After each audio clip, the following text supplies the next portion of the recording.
What to know about this pre-workout by Nutrix Research, the Outlift Clinical, and how does it taste? First thing to note, when putting it in there, it will initially float, but it will sink, and then it will dissolve, and then it dissolves. Actually, this is what it would look like, not even stirred up. This stuff is super fine and definitely absorbs. It doesn't like settle the bottom and all that fun stuff. Most of that's not really important to most people. Might want to taste. Tastes fantastic. So if it's something that you wanted to sip on versus like a traditional pre-workout, I guess you could do that. Most people just knock it out, it's done, get to the gym, put in some serious work.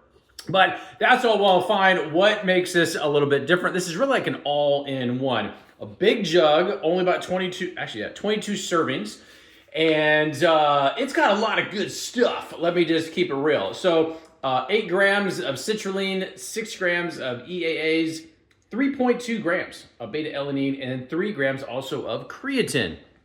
You know, so you have that as well. But then there is a laundry list. We're talking too much to even cover in a video, but it's kind of broken out into a pump and strength matrix, but it's not like a proprietary blend where they don't tell you what's in it. Then you have your EAA complex, which is basically a whole bunch of amino acids. And then you have your energy and focus, and then your maximum absorption, all that's in there. A full dose of this from a caffeine standpoint is 300 milligrams.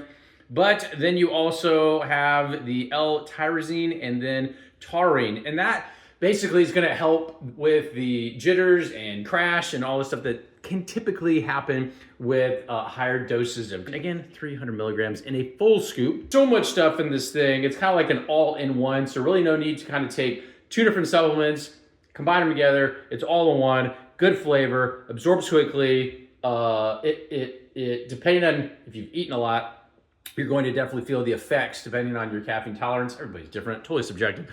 Relatively quickly, so it's not like a delayed reaction. And it just seems that the stim factor is kind of long lasting. You know, you don't have like this 2 hour later, you know, like holy mackerel, I'm just like exhausted. It really doesn't happen. Kind of an unexpected benefit. But want to share that. Pretty impressive to say the least about this Outlift Clinical. Hopefully that answers any question you might have. I'll talk to you soon.